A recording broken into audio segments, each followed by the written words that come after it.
En este nuevo espacio de nuestro programa Malagueños queríamos acercarles la figura de Pepe Páez. Pepe Páez es un policía ya jubilado, pero que ha dejado un recuerdo en la provincia de Málaga fantástico. Si he hablado con varios policías y he hablado de ti, tú me dirás por qué has dejado tan buen recuerdo y la gente se ha quedado con el sabor de que tu carrera ha sido ejemplar.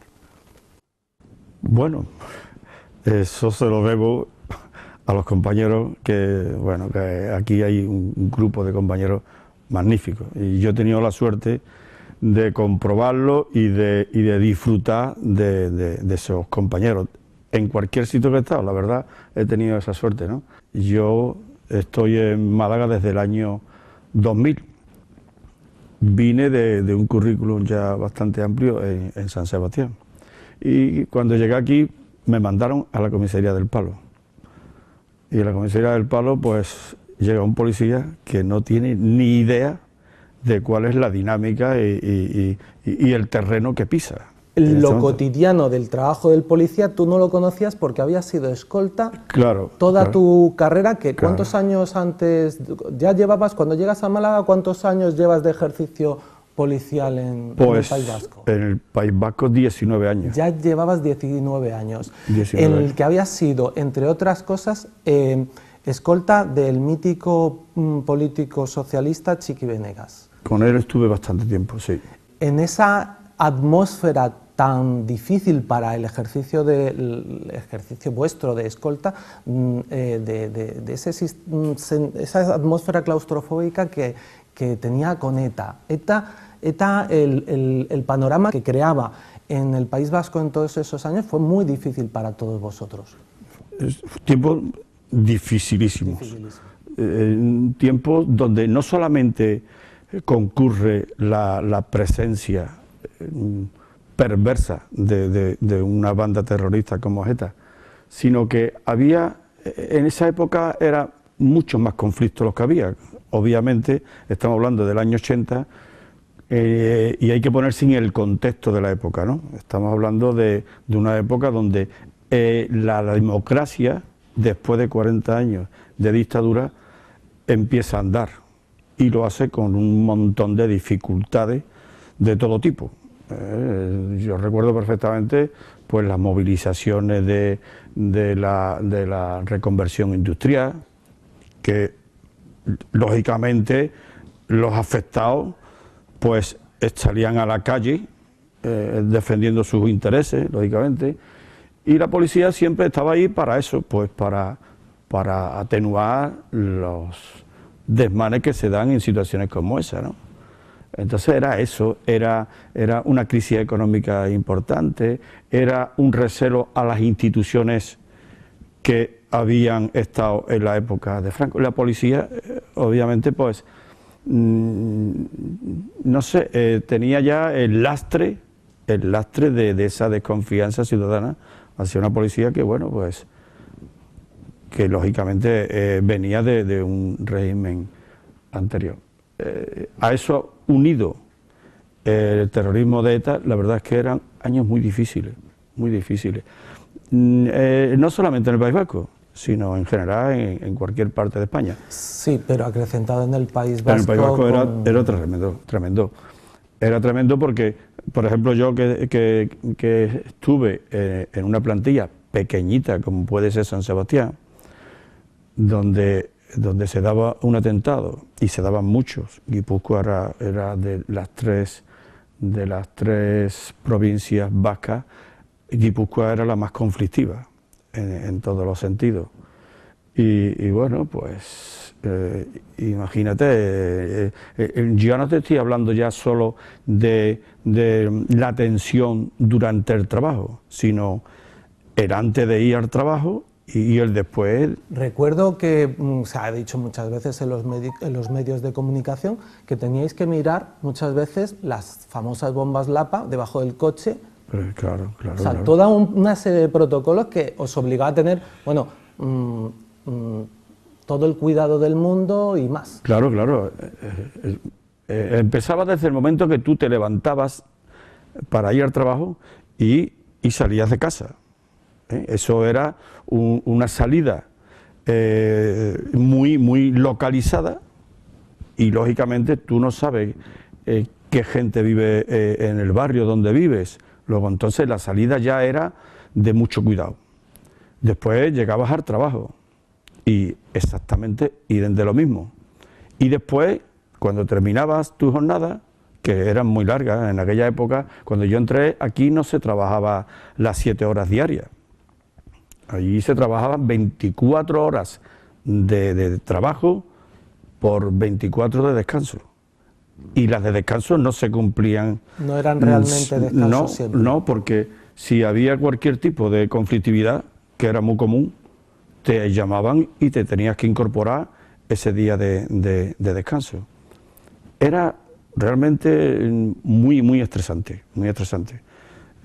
Yo tengo vivencias muy desafortunadas, lógicamente. Y sin embargo, el sabor que te ha dejado una vez jubilado y el bagaje que tú tienes de toda tu carrera es de que tú amas tu profesión de policía. O sea, a ti esta es la profesión que más te ha llenado y a lo largo de las diferentes tareas que has desempeñado.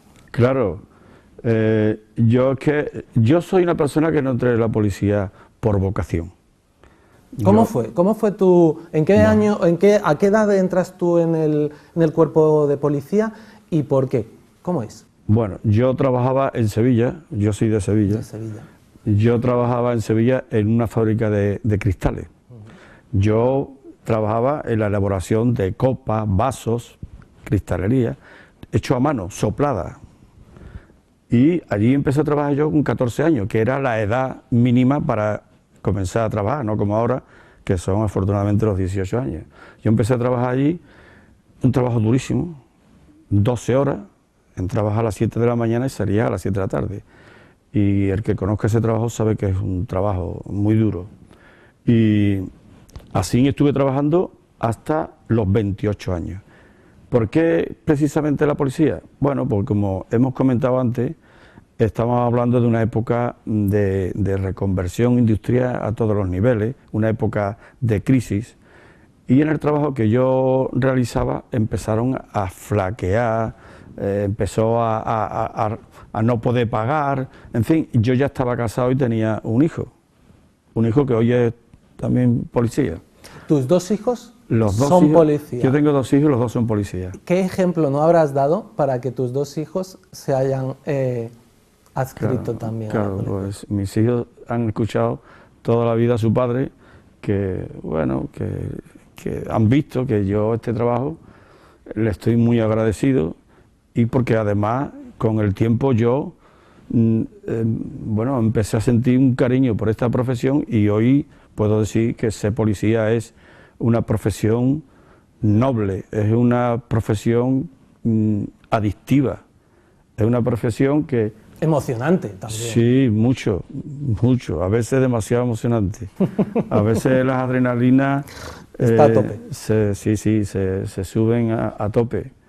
Pero bueno, con todo eso, yo este trabajo lo he querido mucho, lo he vivido con pasión y ahora que estoy en esta situación de jubilado ya, pues ya sigo queriendo mucho esta profesión y de alguna manera de por vida estaré vinculado a ello a través de mis hijos, claro. ¿En qué momento te conceden la Cruz al Mérito Policial con distintivo rojo, que es la más alta consideración que se puede dar, la da el Ministerio del Interior, a un policía?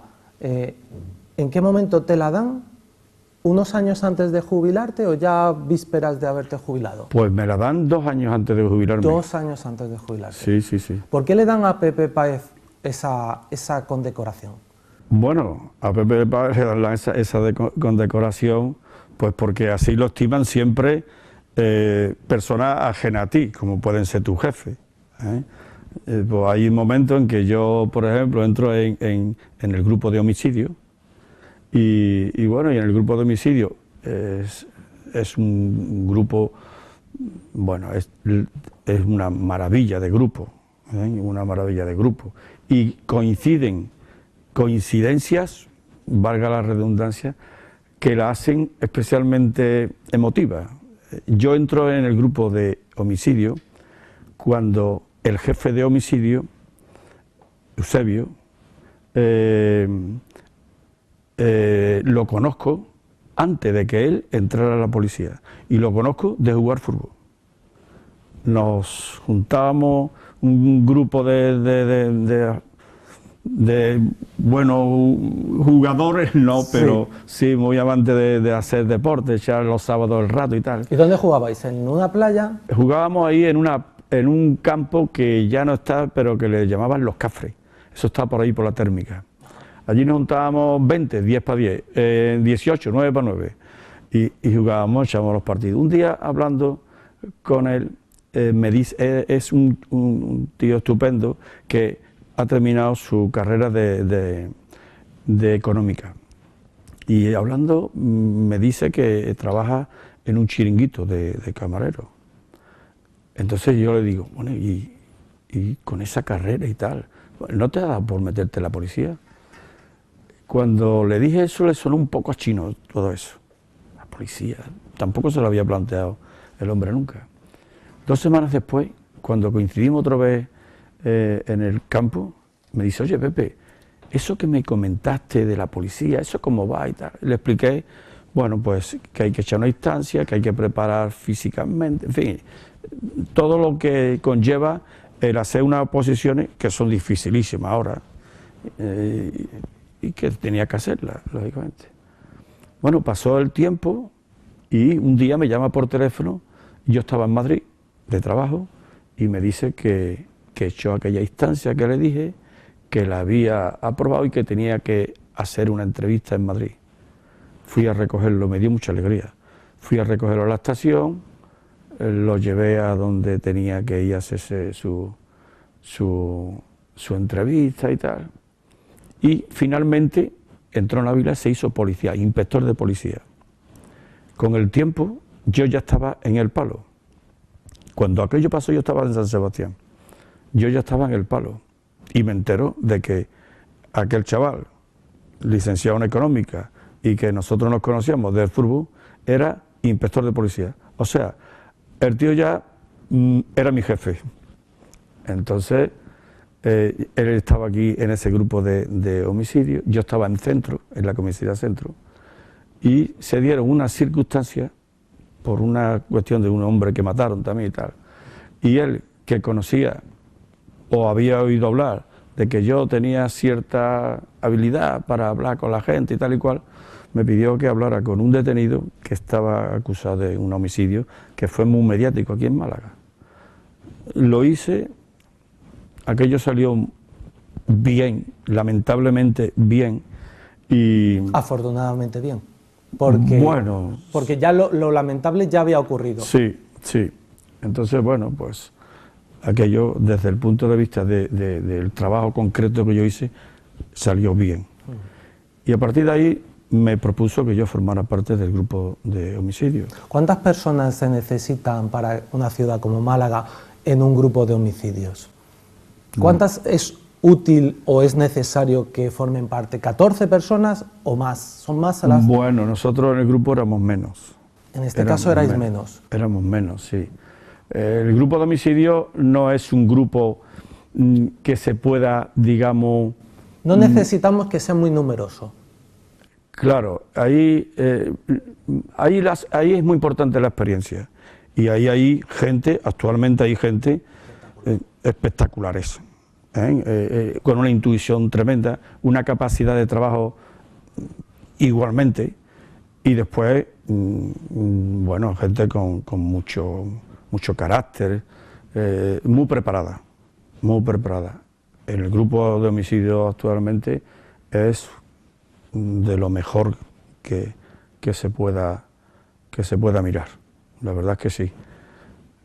Y ahí he estado yo, pues, los últimos 5 años en homicidio.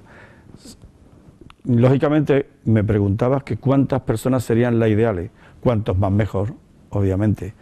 Pero también, como decías, se necesita un perfil muy específico que a lo mejor con un grupo bien cohesionado.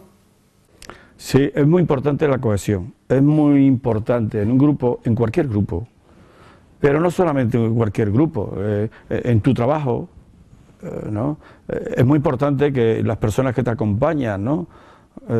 Sean gente que tengan una cierta compenetración, una preparación, lógicamente, ¿no? En un equipo de fútbol. En un equipo de fútbol. Aunque jueguen en el campo de los Cafres. Entonces, bueno, pues eso es siempre muy importante. Cuando él tira de ti es porque sabe que puede confiar contigo, y es probable que eso ya lo descubriera en ese campo de fútbol. Porque la personalidad de las personas que se aplica en un juego, como puede ser esa pachanga futbolera de aficionados, se puede aplicar luego posteriormente también, son las mismas, son los mismos ingredientes. Bueno, si buscamos el símil del fútbol, se puede extrapolar a muchas cosas. En un equipo de fútbol, precisamente la palabra equipo ya te lo dice todo. En un equipo de fútbol lo que tiene que haber es gente de varios perfiles para que, en definitiva, conformen un conjunto armonioso, equilibrado, que sea capaz de ganar un partido. Y esto es lo mismo. Y esto pasa lo mismo. No es que el compañero que pertenezca al grupo de homicidio sea mejor que el que está, por ejemplo, en Loseta. Cualquier compañero de cualquier lugar que estuviera puede acoplarse ahí. Es muy importante que el que llegue al lugar y tenga una buena acogida, tenga una acogida donde se le ayude a incorporarse. Eso es muy importante, ahí existe siempre. Y cuando Eusebio te llama y te incorporas a ese grupo de homicidios, ¿cómo empieza a ser tu trabajo? Porque tú ya vienes con unas referencias y él te conoce de una capacidad empática para facilitar al detenido a que cuente lo que en otras condiciones no hubiera contado. Esa es quizá también por lo que tus superiores te promocionan o te promueven el hecho de que tú te lleves esa merecida medalla. Y es esa, es tu capacidad para en interrogatorios sacar lo que a lo mejor otros no tienen la habilidad para... Pues mira, en este caso, y siguiendo con el símil del fútbol, si me lo permite, claro que sí, te diría, por ejemplo, que hay en un equipo de fútbol, hay quien está el portero, están los que defienden, están los que reparten juego en el centro del campo, y después está normalmente el delantero, que aprovechando toda esa conjunción, en muchos casos lo único que le queda es empujar la pelotita. A mí me corresponde un papel que hago para empujar la pelotita. Detrás de lo que yo hago hay antes un trabajo previo tremendo, de muchas horas y de mucho saber. Entonces pasa que en este caso, y lo digo sin falsa modestia, en este caso se focaliza una serie de buenos trabajos en alguien, y tuve la suerte de que recayó en mí, gracias siempre a los compañeros, que ya te digo que no se trata de falsa modestia, es que es verdad. Ahí hay compañeros que me darían a mí 40 vueltas, y yo tengo la suerte de que me aprecian tanto que encima ellos son los que realmente me elevan, ¿no? Pero no soy yo mejor que ellos, solamente que, bueno, la habilidad está ahí y empujar baloncito, solamente eso, ¿no? No hay otra. Desde niño eres un gran amante de la literatura y de la lectura. Y entre tus libros favoritos me consta que está Crimen y Castigo de Fyodor Dostoyevsky, que recomendarías a todos los policías que leyeran. Bueno, es que estamos hablando, me has dicho Crimen y Castigo, ¿no? Crimen y Castigo. Estamos hablando de una obra maestra de la literatura. Yo no estoy capacitado para, digamos, meterle el bisturín a un personaje como Dostoyevsky. Yo simplemente disfruto, ojalá le pudiera sacar más partido, ¿no? Pero Crimen y Castigo, como casi toda la obra de Fyodor Dostoyevsky, Crimen y Castigo, no sé por qué, pero se adapta mucho a lo que es la investigación de una policía y aprovecha circunstancias que son, digamos, vigentes en cualquier época con el ser humano.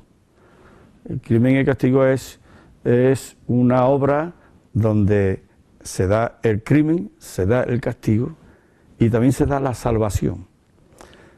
Quiero decirte, cuando una persona normal comete una barbaridad, simplemente hace falta ponerse en su lugar y por mucho bagaje que tiene, esa persona durante un tiempo, esa persona no es como tú ni es como yo. Esa persona lleva un peso tremendo que en muchos casos la luz, la liberación de lo que ha hecho está en la confesión.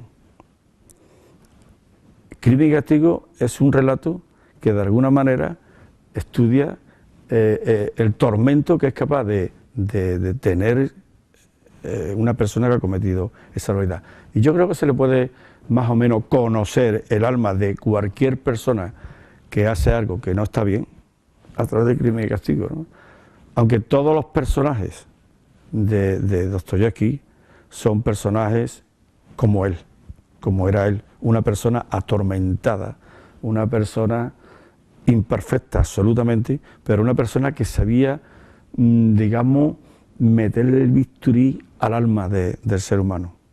Yo lo recomiendo siempre, claro, pero no solamente a un policía, sino a todo el que le guste disfrutar un poquito de la lectura, claro.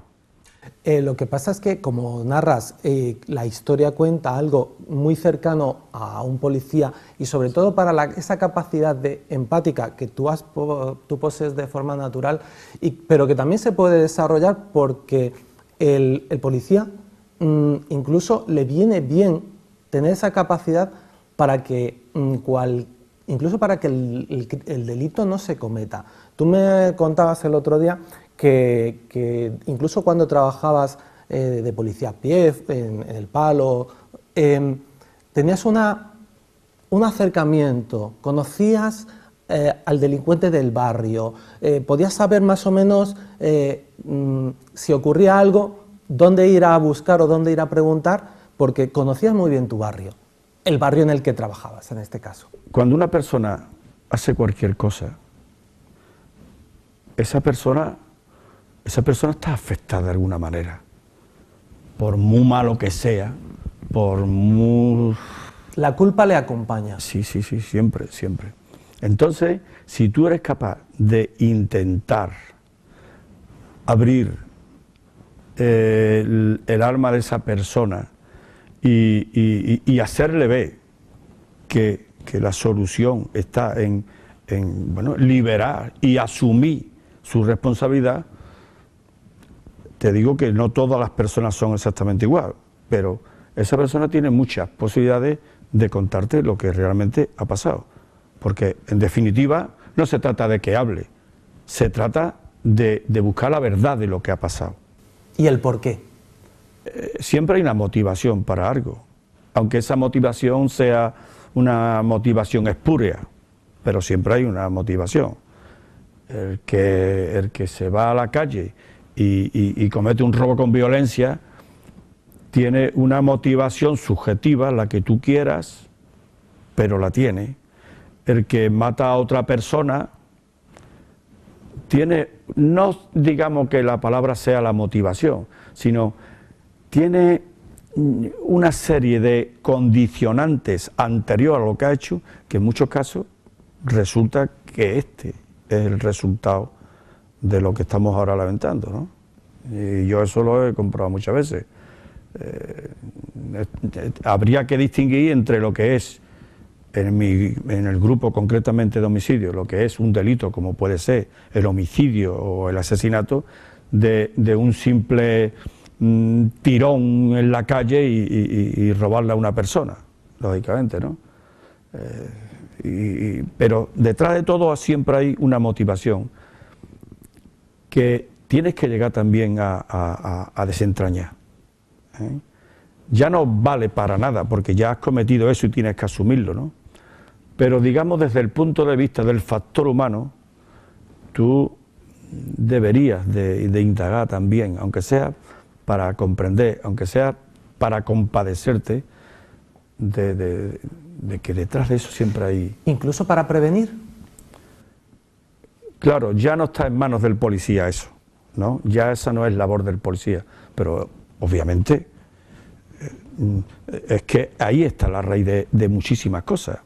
El caldo de cultivo de una sociedad... El caldo de cultivo para una sociedad... ¿Propicia o no? Bueno, ya te digo, es que el caldo de cultivo pueden ser muchos factores.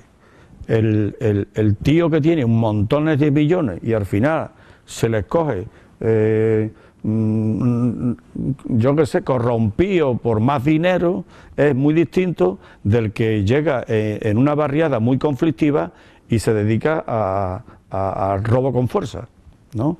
Quiero decirte que ese tipo de cosas sucede en cualquier esfera de la sociedad, con la categoría que quieras. Y a las pruebas nos remitimos, ¿no?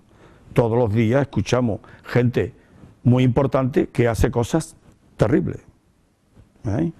que desvalijan las arcas públicas, que, en fin, y estamos hablando de gente universitaria, gente con mucho poder de todo tipo, ¿eh? Y el fraude, en fin, pero sí es verdad, y es muy fácil llegar a comprender de que un chaval que desde muy temprana edad está sin escolarizar,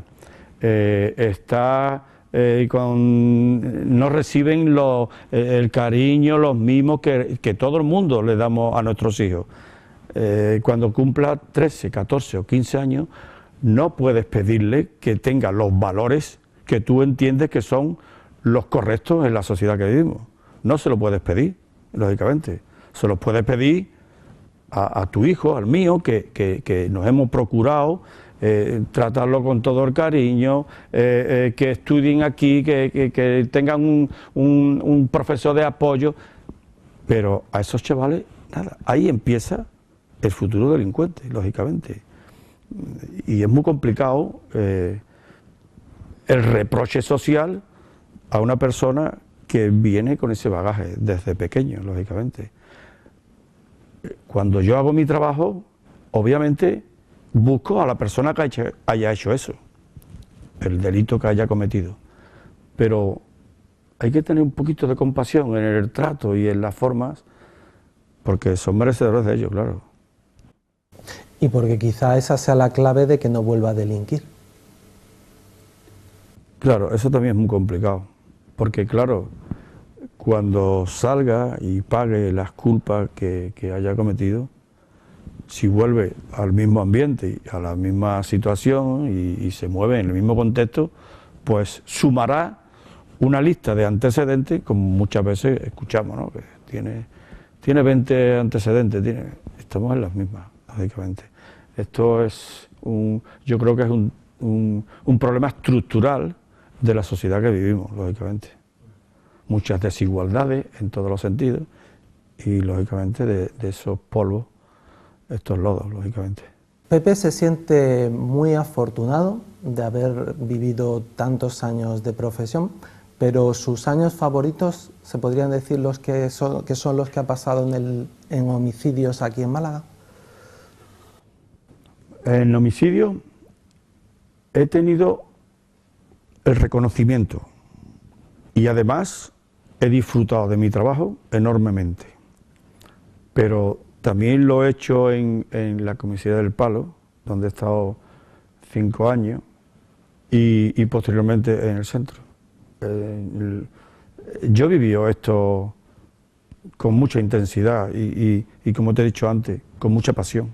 Y con mucha profesionalidad, porque la profesionalidad en el caso de un policía implica, por ejemplo, que incluso en sus días libres también tiene que estar pendiente de que le pueden llamar en cualquier momento, que puede surgir una emergencia. Una emergencia, exactamente. Eso depende del trabajo que realices, ¿no? Por ejemplo, en homicidio existen turnos como en cualquier otro departamento.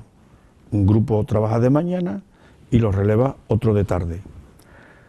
Pero esos dos grupos se reparten una guardia por semana. Es decir, cuando tú terminas tu labor diaria, quedas siempre en stand-by, en el sentido de que si se da, por ejemplo, un homicidio a las 3 de la mañana, inmediatamente que llegan los primeros compañeros que llegan normalmente, llegan al lugar, que son los zetas. Cuando llegan, inmediatamente que ven eso, lo que hacen es, para no contaminar nada, es poner un cerco de seguridad, cordón policial, un cordón de policía en este caso, y inmediatamente se le da cuenta al grupo de homicidio, en este caso al jefe. Ahora ya una jefa que tenemos como jefa. Actualmente es una jefa extraordinaria. Málaga lo va a notar. Y es verdad, vamos. Sí, tú tienes el convencimiento de que... Totalmente. Una jefa... Va a hacer historia de alguna manera también en el cuerpo de policía. Sí, porque ya es una persona que ha estado y lleva mucho tiempo ahí, que ha asumido la jefatura ahora, después de la marcha de Eusebio, y es una persona muy válida, muy trabajadora, y con una cabeza muy bien amoblada, la verdad. Y tiene además un equipo extraordinario. Escaso, pero muy bueno. La verdad es que sí. Pues como te decía, cuando eso ocurre, inmediatamente el policía perteneciente a homicidio acude, pero a toda leche. Y tiene que estar allí cuanto antes mejor. Para que eso ocurra, tú tienes que ser responsable, saber que tú no puedes, si te avisan y tú eres del grupo de homicidio, tú no puedes estar en Marbella ese día, aunque estuvieras libre. Tienes que estar muy próximo a tu domicilio, con lo cual eso te limita. Y cuando te avisan tienes que salir rápidamente para el lugar y tienes que estar constantemente listo, con el teléfono siempre pendiente para salir corriendo, lógicamente.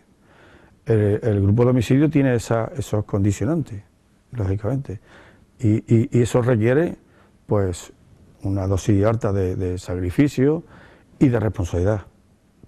Y estamos en buenas manos, ¿no?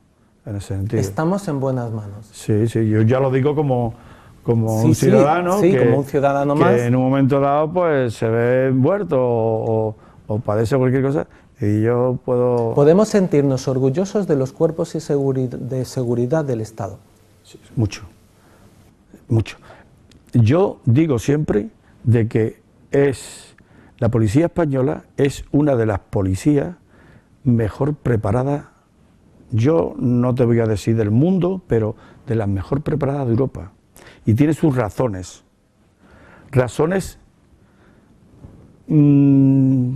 Incluso hasta lamentables, pero razones. Y te lo digo, en este país está constantemente gente muy formada sin trabajo. Sabemos que el abogado de tal primero ha estado de cajero en tal sitio, eso es conocido de todo el mundo. La policía les ha dado una salida a esa gente que con una carrera estaba trabajando de camarero. La policía le ha dado una salida. Y hoy te encuentras, a diferencia de cuando yo entré, te encuentras a cualquier policía que está patrullando la calle, a cualquier policía que está ahí en seguridad atendiendo al público, te encuentras a un policía que tiene la carrera de psicología, de derecho, de económica. Eso hace que cualquier persona, cuando llega a un grupo, entra ya con un bagaje muy importante, muy importante. Y eso, lógicamente, no lo es todo, pero ayuda mucho a un policía que es licenciado en Derecho y está en un Z, ayuda mucho a resolver algunas cuestiones que se puedan plantear sobre la marcha. Efectivamente. Después, aquí, como sabes, constantemente se están haciendo cursos de perfeccionamiento y hace que la policía actual diste mucho de la policía que yo conozco cuando yo entré, lógicamente. Yo te lo digo, yo cuando entré aquí, yo lo que tenía era un certificado de estudios primarios, que era lo que se requería para mandarte al mundo del trabajo. Yo empecé a trabajar con 13 años. Yo la escuela la pisé para saber, para aprender a leer, sumar, restar, multiplicar y dividir de manera somera. Y poco más. El bagaje de un chaval que entra a la policía hoy, las oposiciones a la policía, eso lo saben muy bien aquellos que se presentan y que tienen que competir con 40.000 personas en algo complicadísimo, lógicamente. El bagaje de esta gente es tremendo, lógicamente. Hay momentos de tu carrera que a mí me llaman mucho la atención. No sé hasta qué punto puedes contarlo. Aquellos 15 años que pasas como guardaespaldas de Chiqui Benegas, y qué significa para ti ese periodo de tu vida. Yo estuve de escolta mucho tiempo con Chiqui Benegas. Falleció hace, como sabes, falleció hace ya 2 años. Un personaje que a mí me aportó muchísimo en la vida, me aportó muchísimo. Y un personaje con el que hice compatible mi profesión de protección a las personas con lo personal. Chiqui Benegas, al margen de que cada uno tenga las ideas que quiera y de que cada uno simpatice o no con esas ideas, era humanamente un personaje de mucha categoría humana, tolerante, tremendo. Y después, en lo personal, era una persona muy accesible, pero no para mí, que también, sino para cualquier persona. Era lo que se dice un hombre bueno, un hombre bueno. A mí me aportó mucho, me aportó mucho. A mí me trató siempre con una deferencia extraordinaria. Yo creo que él en mí vio a alguien que no sabía de nada, pero que tenía interés por todo. Y él asumió su papel de Pigmalión, si quieres, en mi persona, ¿no? ¿Te regaló alguna vez algún libro incluso? Muchos, muchos. Leía algún libro y me decía, Pepe, este libro lo tienes que leer. Y llegaba el otro día y yo tengo en casa muchos libros, incluso firmado por él. Dedicado por sí, él. Sí. Si íbamos, por ejemplo, él era una persona amante de la lectura y de la pintura, pintaba además, ¿no? Si íbamos a alguna exposición, él procuraba que yo estuviera siempre... Él me trataba a mí como un amigo, y yo tenía que doblarme en las dos funciones. Ser recíproco en esa faceta personal y al mismo tiempo ser un buen profesional. Escrupuloso en tu labor. Exactamente. De escolta. Exactamente. Entonces, era una persona que yo, por ejemplo, estaba muy encasillado, por ejemplo, en la lectura, ¿no? A mí me gustaba mucho leer, pero yo estaba muy encasillado. Él abrió en mí muchísimas ventanas, ¿no? Y me asomó a mucha diversidad en ese sentido. A mí me aportó mucho. Después, ya te digo, en lo personal, ha venido a Málaga y ha estado en mi casa y ha comido en casa. Y ha tenido, bueno, y ha tenido relación con mis hijos, con mi mujer, era una persona muy cercana, un ser humano extraordinario. Yo siempre lo recordaré con muchísimo cariño, lógicamente. ¿Cuántos años mayor que tú era? Pues era 5 años mayor que yo. Sí, era 5 años mayor que yo. Éramos casi de la misma quinta. Sí, no, te lo decía porque no ejerció de padre, porque no tenía edad para ser un padre, ni la figura, era más un hermano mayor a lo mejor.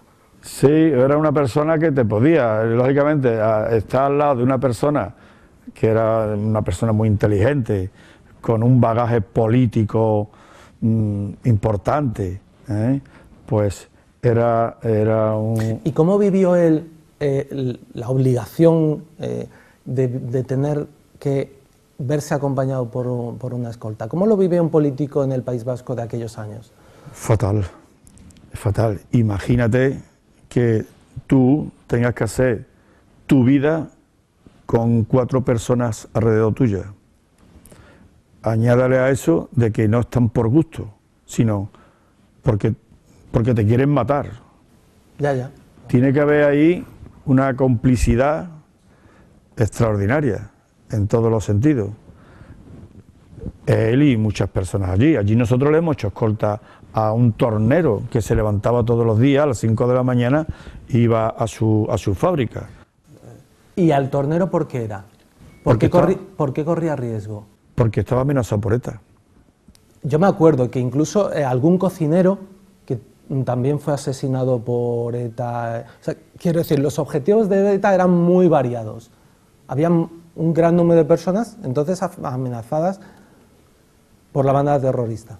Ser amenazado por ETA era tan simple como tener una opinión distinta a los caciques que se movían por el pueblo.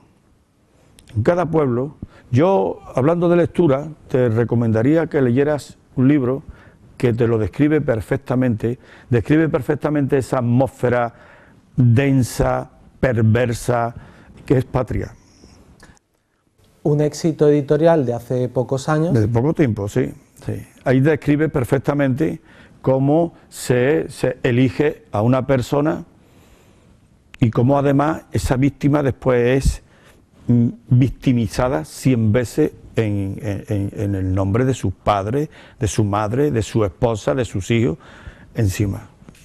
Estamos hablando de una organización que lo único que le faltó fue pues que sus colaboradores llevaran la camisa negra, los camisas negras de Mussolini, ¿no? Allí viví yo lo que es el fascismo puro y duro. Lo lamentable es que existan partidos que quieran elevar a la condición de hombre de paz a personajes de la calaña que hoy se quieren digamos, escribir el relato de los hechos, ¿no? Y ya es meterse en política, que me importa, ¿entiendes? Pero eso es lo lamentable. Yo, por ejemplo, que puedo decir tranquilamente que yo, desde que la democracia la conozco, he votado siempre a un partido de izquierda, porque yo sociológicamente soy una persona... Con tus orígenes y con... De izquierda, yo soy una persona de izquierda, sigo siendo una persona, lógicamente, que no he cambiado mi concepto, aunque los que me representen a veces no me tienen todo lo contento que quisiera. Yo no entiendo cómo se puede alinear personas que se dicen de izquierda con gente que lo que han estado haciendo es practicar el fascismo puro y duro. En el periodismo creo que se suele decir que la política hace extraños compañeros de cama. Efectivamente, y es verdad eso. No más que hay que verlo a día de hoy, es verdad.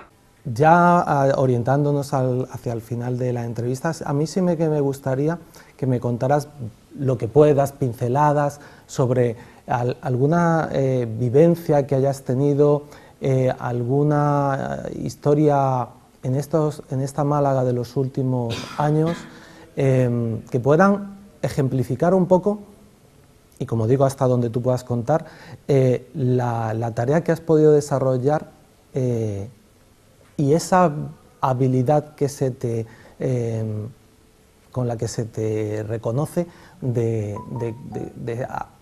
acertar a que las personas que en un momento determinado querían buscar esa salvación de la que hablabas del libro o esa liberación, finalmente encontraban a ti, a esa persona, a ese confesor, si me permites. Es complicado porque bueno,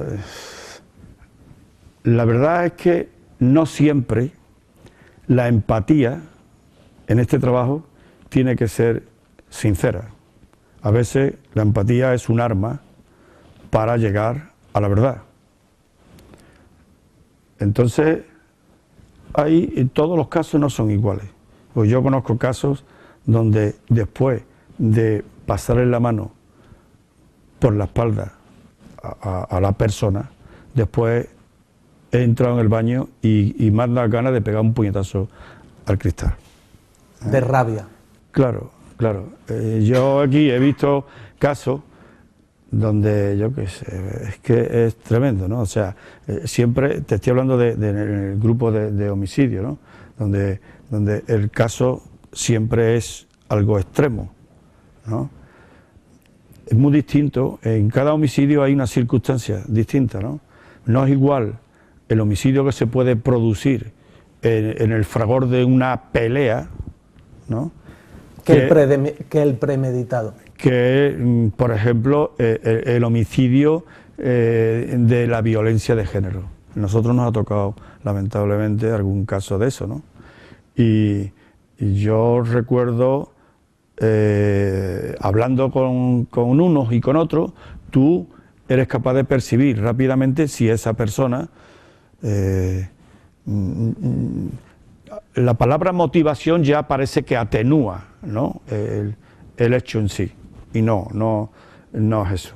Pero como te digo, se dan muchos casos distintos. A mí hay un caso que se me quedó muy marcado, de una chica que, bueno, ya es un tema ya juzgado, ¿no? De Verónica. Ahí fui donde yo vi lo que es realmente un auténtico maltratador, un torturador, al punto de que cuando la chica dijo se acabó, por enésima vez, quiso llevarlo a la práctica de manera definitiva, pues la mataron en un portal. Ese llegar allí al portal, de madrugada que nos llamaron, de llegar allí al portal. Y que tú ya habías conocido a Verónica durante todo ese proceso. No. A nosotros nos avisan una noche, claro, una madrugada, salimos corriendo para el lugar y nos encontramos a los vecinos que se han encontrado esto. Y ve allí a una niña que tenía una sensación de menos edad todavía de la que tenía. Ve a una niña con varios pinchas ya siendo muerta en el portal, ¿no? Después, lógicamente, nosotros inmediatamente nos ponemos a trabajar y llegamos a la verdadera dimensión de las circunstancias y de este caso, el homicida, ¿no? Y te enteras de cosas, porque claro, cuando se produce un homicidio, tú terminas conociendo a los, digamos, a los personajes mucho mejor que lo podría conocer sus padres, sin lugar en muchas facetas. Y entonces ahí vi yo lo que es, se dice violencia de género, y yo diría la tortura de género, porque hasta que llega ese momento, la pesadilla, es tremendo, hasta que llega el golpe final de una persona, eso es para verlo, ¿no? Cuando hay un caso de violencia de género, creemos que fue un arrebato y ahí acabó todo. Por lo general, previamente a eso, hay una situación de tortura de vete a saber qué tiempo, pero de tortura. Sí, de tortura silenciosa, de exactamente, desprecio, de humillaciones, de golpes y de hechos crueles. A mí aquello me afectó mucho,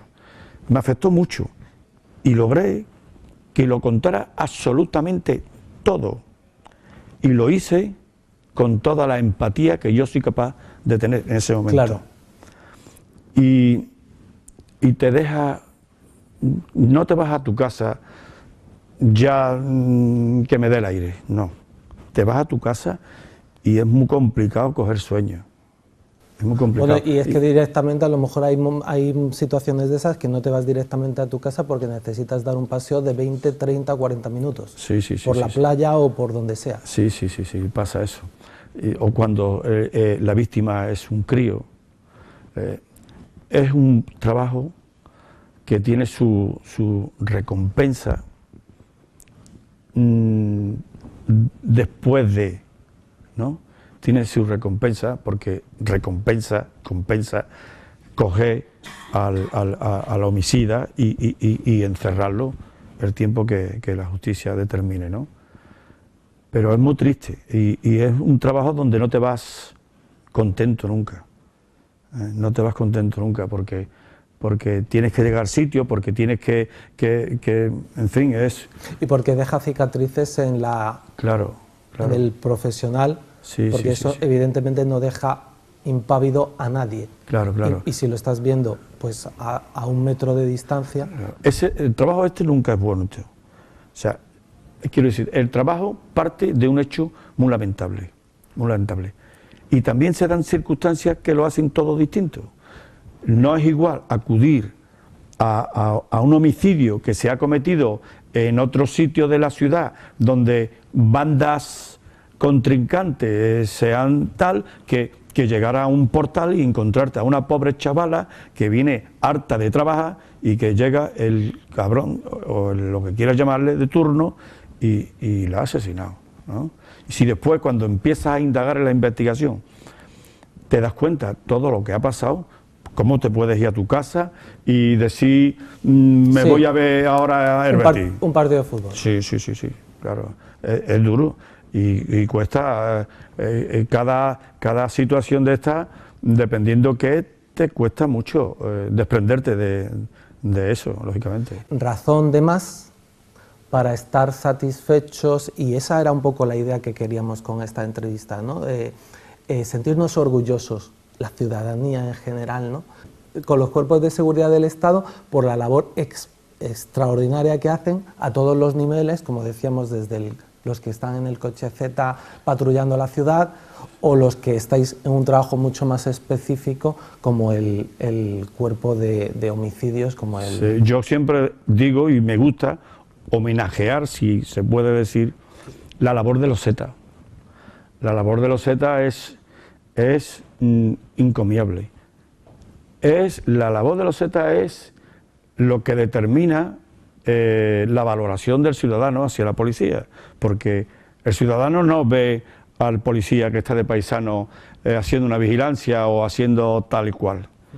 El ciudadano valora a la policía en su conjunto, pero focaliza en el compañero que está en el Z, que cualquier llamada se puede tornar todo lo contrario de una situación, digamos, más o menos fácil. O normal.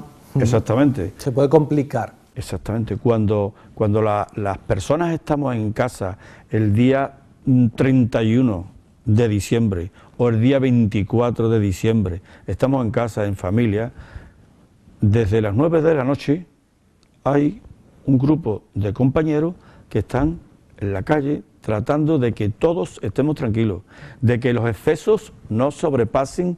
no se vayan de las manos, digamos. Exactamente. Y están ahí y están para todo, para todo. Pongo siempre el ejemplo el ejemplo triste de este compañero que hace 3 o 4 años va a identificar a un señor en la calle y tal como llega de manera inopinada le suelta con un cuchillo un navajazo y lo deja inmediatamente muerto en el suelo. Estamos hablando de una situación de lo más normal que pueda haber dentro de lo que es la dinámica policial. Los compañeros de Z, para mí, tienen todo mi aprecio y todo mi valor, claro. Yo lo valoro siempre mucho, siempre que puedo lo digo. A veces la labor policial tiene que ser muy silenciosa, tiene que ser muy medida, tiene que ser muy anónima, por llamarlo así. Pero a mí me apetecía, cuando supe de tu historia, yo quise contactar contigo y grabar esta entrevista porque sabía que a través de ti y de tu testimonio mucha gente en sus casas iba a poder comprender mejor el mérito de la labor policial, el mérito de la policía, y quizá cuando salieran a la calle y se cruzaran con un policía, pues supieran y pudieran darle el mérito y facilitarle las cosas como sería deseable que todo policía encontrase, ¿no? Sí, sí, sí, porque esos compañeros que vemos la gente por ahí están predispuestos de manera real, ¿eh? Están siempre predispuestos a entregar lo mejor que tienen por el ciudadano. Y van a eso, y asumen esas circunstancias.